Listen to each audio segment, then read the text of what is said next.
বন্ধুরা এই দেখুন আপনার দাদা বাজার থেকে বড় মাছ নিয়ে এসছে। দেখতেও সুন্দর, খেতেও আশা করি সুন্দরই হবে। আপনারা দেখুন আমার শাশুমা পরিষ্কার করছে, সাফ সুতরো করছে, আপনারা দেখতে থাকুন।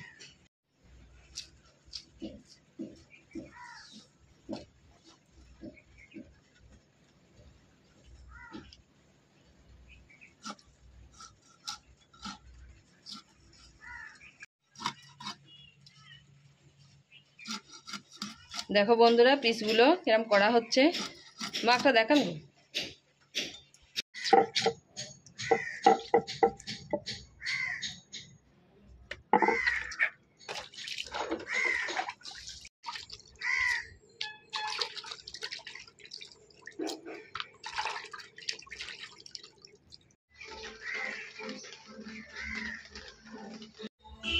বন্ধুরা ভালো করে শিলটাকে পরিষ্কার করে নিলাম।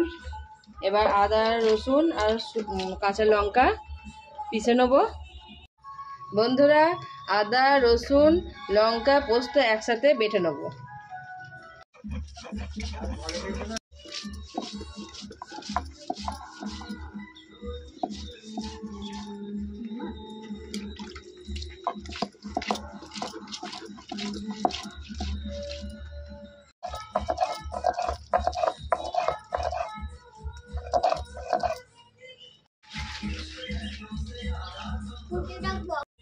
বন্ধুরা টমেটো আর পেঁয়াজ একসাথে বেটে নেব।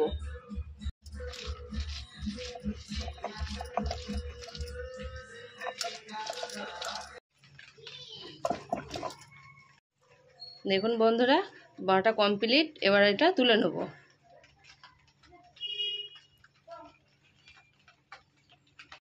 হ্যালো বন্ধুরা, আপনাদের দাদা বাজার থেকে রুই মাছ নিয়ে এসছে। উনি আজ রুই পোস্ত খাবে, আর রুই পোস্ত দেখাবার জন্য রেসিপি আপনাদের কাছে নিয়ে এসেছি।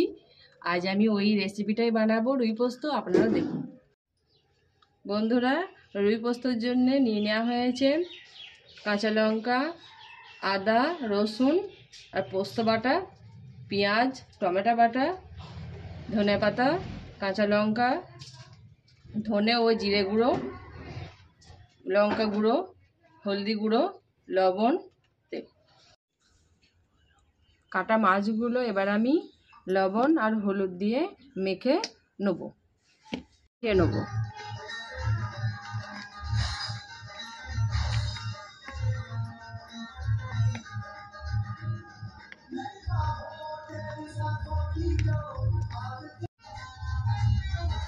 আমার মাখানো হয়ে গেছে, 10 মিনিটের জন্য ঢাকা দিয়ে রেখে দেবো। বন্ধুরা উনুনটা ধরিয়ে নেব।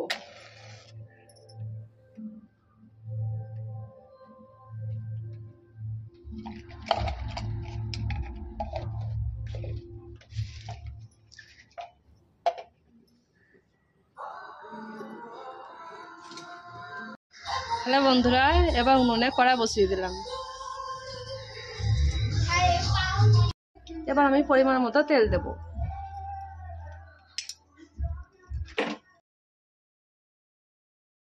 তেল গরম হয়ে গেছে, এবার আমি এক একে মাছগুলো ছেড়ে দেবো।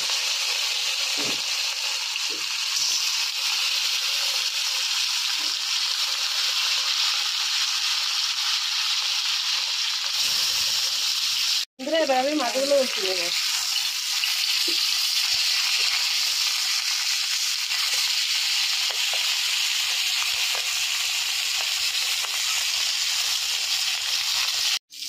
বন্ধুরা মাছগুলো আমার লাল লাল করে ভাজা হয়ে গেছে, এবার আমি তুলে নেবো। কড়া গরম হয়ে গেছে, এবার আমি তেল দেবো।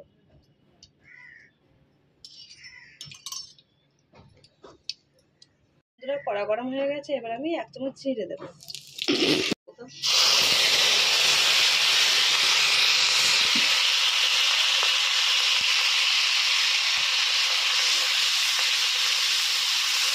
বন্ধুরা এবার আমি পেঁয়াজটা ভালো করে কষে নেব। বন্ধুরা এবার আমি 1 চামচ নুন দেব।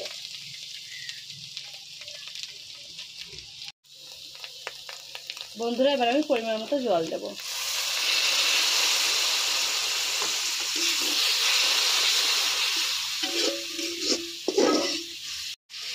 বন্ধুরা দেখুন পেঁয়াজ থেকে তেল ছেড়ে দিয়েছে, এবার আমি পেস্টটা দেব।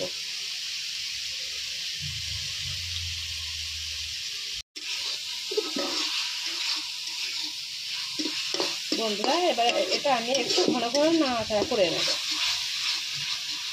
বন্ধুরা এবার আমি 1 চামচ ধনিয়া পাউডার দেব আর 1 চামচ জিরা পাউডার দেব। বন্ধুরা এবার আমি পরিমাণ মতো জল দেব।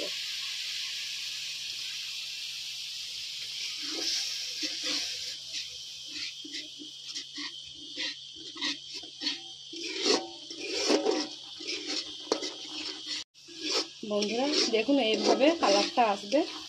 আমি এটা বাটা মশলা করছি, ওই জন্য সাদা কালার এসছে। আপনারা যদি গুঁড়ো মশলা করেন বা কাশ্মীরি লঙ্কা গুঁড়ো দেন তাহলে লাল কালার আসবে। পুরো মশলাটা কষানো হয়ে গেছে, এবার আমি জল দিয়ে মাছগুলো ছেড়ে দেব।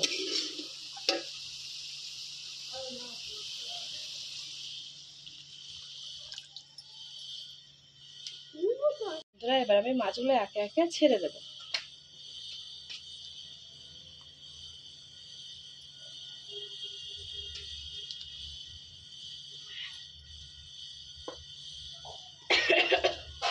মাছগুলো দেওয়া হয়ে গেছে, এবার আমি চাপা দিয়ে দেব। ঢাকনাটা তুলে নিচ্ছি। ফুটে গেছে। কাঁচা লঙ্কা আর ধনে পাতাটা ওপর দিয়ে ছড়িয়ে দেব।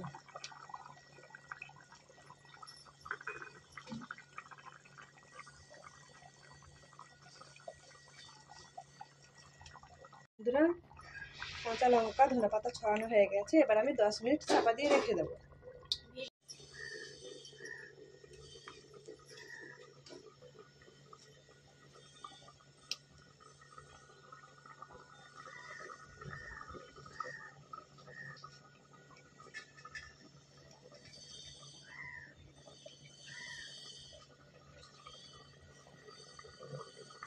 এবার আমি ঢাকনাটা খুলে দেখব।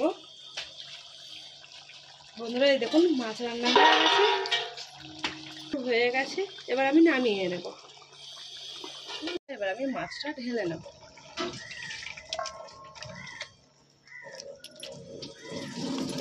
তো কমপ্লিট হয়ে গেছে। দেখুন কালারটা কত সুন্দর লাগছে, খেতেও খুব সুন্দর লাগবে। আপনারা এইভাবে রুই পোস্ত বানাবেন, খেতে খুব ভালো লাগবে। আবার কাল আমি একটা নতুন রেসিপি করে আপনাদেরকে দেখাবো। বন্ধুরা আমার ভিডিও আপনাদের যদি ভালো লাগে তাহলে চ্যানেলটা সাবস্ক্রাইব করবেন।